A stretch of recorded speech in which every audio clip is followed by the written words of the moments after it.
Martin O'Neill left the studio one morning here. He was heading to Chelsea for a spot of lunch. The next thing we know, he's in the dugout at Celtic. He stopped the sinking ship. He steadied it for Wilfried Nancy, who torpedoed it straight away, and he's got them back on an even keel again. One defeat in 14, and another impressive performance last night. What does he do that gets players on side?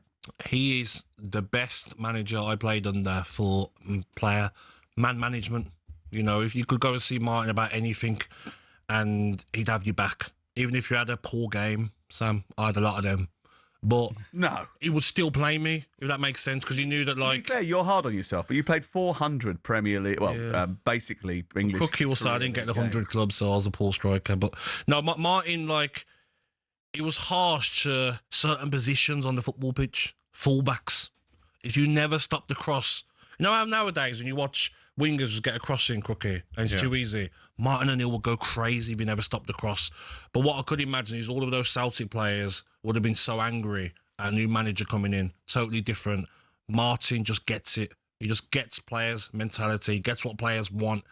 And he won't complicate his tactics. He won't complicate his set pieces. Well, it is one defeat in 14, which is pretty impressive. And they have been pretty good, actually, in the league as well. I know they didn't manage to beat 10-man Hearts last Sunday, but Hearts are a very good team. He has that twinkle in his eye. He's got unbelievable charisma. We know that firsthand. Yeah. Is it a cocktail of circumstance that he has come back into Celtic and thrived? Or has football made a mistake not using him more over the last decade? Yeah, I think the latter, to be honest, because I think there's always a role for those sort of elder statesmen. We had Steve Bruce in the studio a few weeks ago, and I know he's done a couple of commentaries with you. I feel he's still got a lot to offer, maybe in frontline management, if not certainly in the boardroom. I think a lot of young managers make the mistake of thinking if they ask an older head for help, then maybe it's a sign of weakness. Actually, I think as a mentor, people like Martin O'Neill and Steve Bruce could do a lot of good for those young managers. I've got to say, hiring the manager of Columbus Crew might go down as the most stupid decision we've ever seen in football. You look at the league table, they'd have just stuck with Martin O'Neill. I would argue they'd be top of the table. They'd have won the League Cup. I don't know what the hierarchy were thinking at that point. But it's not an isolated incident, isn't it? And I wonder whether we're in danger of being a bit ageist when it comes to experienced managers, or whether or not the winners like Martin or even other managers. You mentioned Steve Bruce, Alan Pardew works on this station, and he's still got a lot to offer. Alan Kirbishley never came back in, did he? Are they overlooked because the owners think for most of the time they can get away with getting someone younger, cheaper, fresher, just come out of their pro license, can give a bit of PowerPoint presentation, looks a little bit slicker and new, always chasing that new young star. I look at some of the appointments this year. You go through some of them. They've been an absolute disaster. Maybe it's because the coaches are young, they're inexperienced, it's easier to pay them off because you're not paying them as much money because they're cheaper, or it's easier to discard them because the fans don't have a relationship with them. They don't have a relationship with the media. Or they might just not be as demanding to the board as some of the more... I think as well, Martin O'Neill was a manager. He wasn't a coach. He isn't a coach. He's a manager. When we was at Aston Villa, John Robertson, rest in peace, and Steve Walford, they were the coaches. Now at Celtic, it was Sean Maloney, young, fresh, got ideas of coaching. Martin O'Neill was that manager who just restored order, you know, even at games where he runs the joint. Yeah, but we were fighting for the top four. It comes to February, March, and 3 seasons in a row we messed up. Every time we messed up, he'd come in, savage into the change room, calling us cowards. You know, that old school management, that maybe these players nowadays, maybe they can't handle it. Well, is that one of the issues, actually? Is that why we've lost some of these big characters? Because some of the younger players now are a little bit more sensitive, and everybody sort of perceives them as sort of needing someone of their own generation to sort of mollycoddle them through. It's so different. I remember my last few years at Aston Villa when some of the younger players coming through, even if the older players even had to go with them in training for, you know, not doing the right thing, some of them would be close to tears. It's just a different generation of players. When I was a young player coming through, like, I remember Gavin McCann at Aston Villa saying, like, just a lucky season you're having. You know, you're not going to go far. You know, just like that old school mentality above you. And what did that do to you? Made me think, I'm going to prove you wrong. Yeah. And I did. I think also what you're seeing now is too many owners are taking advice of people that really aren't. in a place to give it. You look at Celtic, they hired Paul Tisdale as their sort of director of football. Now, he did a really good job as Exeter manager. You look at the rest of his managerial career, he lasted less than a year at MK Dons, same at Bristol Rovers, same at Stevenage. Why on earth should you let him pick the new Celtic manager? Two big examples of it in the Championship. Leicester City, John Rudkin, the director of football there, is the main issue of that football club. Southampton, the owner, we know him, he's got good intentions. But the people who are signing the players and appointing managers, they don't have a clue, quite frankly. Yeah, I just wonder whether or not you're in a situation now where you've got too many people making appointments that are sort of like fantasy appointment. It's like, we've got this guy. They all want to discover the next big thing, don't they? We've got this guy who's just come out of the pro license. He's got a great reputation in the MLS. Let's bring him in. He's going to be the next big thing. We can pay him 30 grand a year, and then hopefully in the next few years we'll be able to sell him like, I don't know, like Graham Potter off to Chelsea for 20 million quid. But it doesn't always work like that. There is value in experience. It might not be the be-all and end-all, and I'm not suggesting for a minute that we should be wheeling out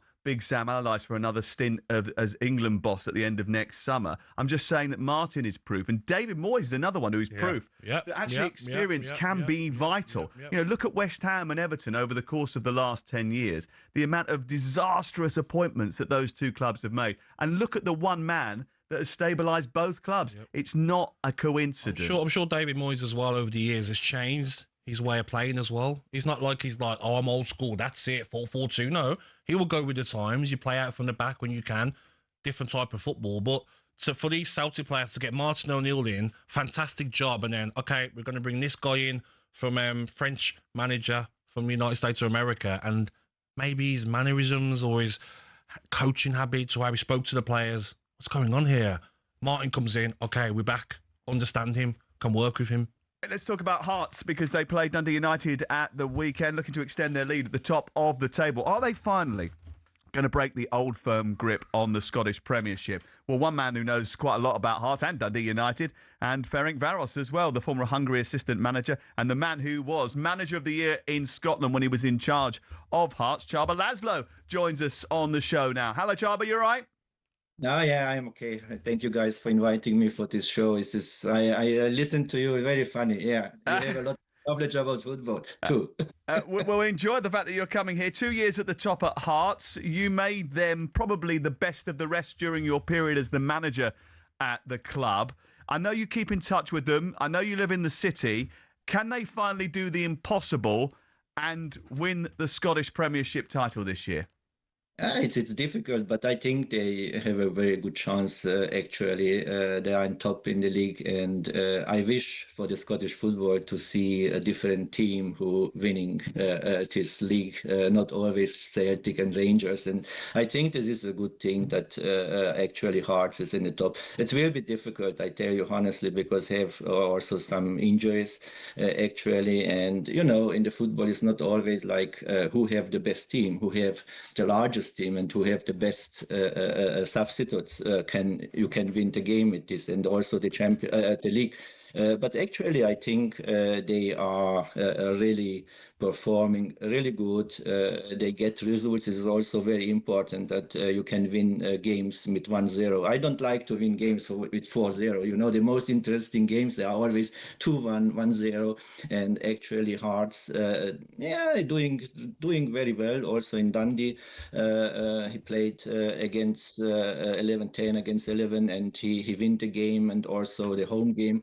Last time he was sent a player out and win. So this mean that the team have character, and this is also very important. They got the better of Celtic, didn't they? Despite the fact that they went down to 10 players, they drew 2-2 in that game. How much of it is down to Derek McInnes and Hearts and Tony Bloom and the recruitment and the ownership, and how much of it is down to the old firm taking their eye off the ball, do you think? Yeah, I think it's the all changes which one come on this was really good for Hearts and also for the football club, because they change a lot, you know, and actually are recruiting also player are fitting to the team. This is very important, and how I see also with Derek Martinez, he was a lot of time my opponent.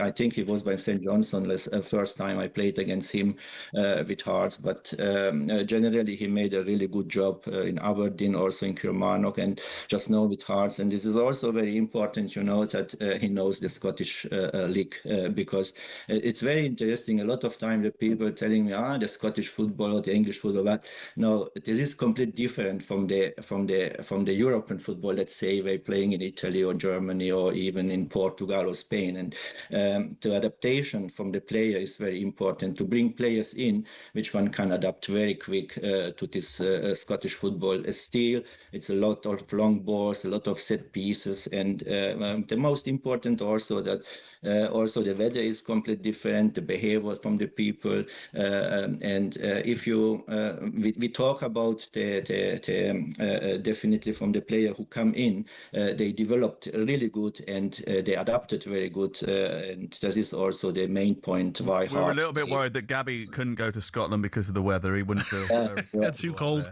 How big is it though for the Scottish football with Hearts mounting a title challenge? Because for however long I've watched Scottish football, it's been Rangers, Celtic. Celtic are going to win. Rangers are going to win.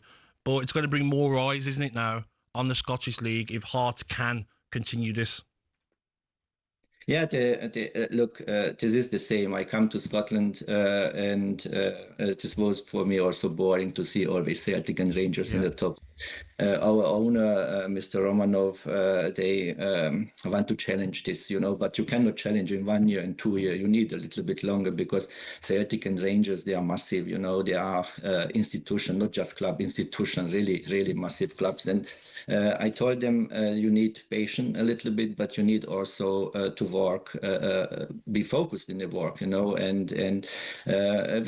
I think in my time we had really good games, and the very important is that you don't fear, the fear, it's the most biggest enemy from every football player and also coach. If you go in the Celtic Park or you play against Rangers, oh my God, here they are better. No.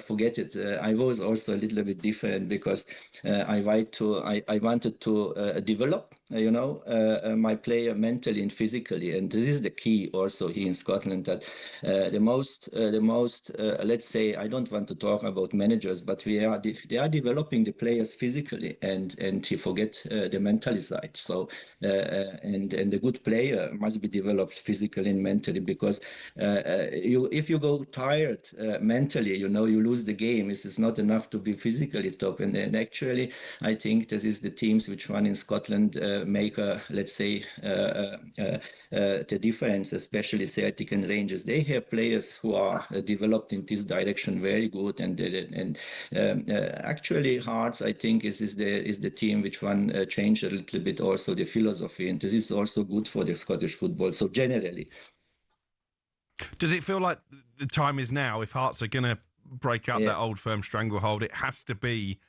this season, because you can't imagine that Rangers and Celtic are going to be as far off it at the start of next season as they were in the early weeks and months of this campaign.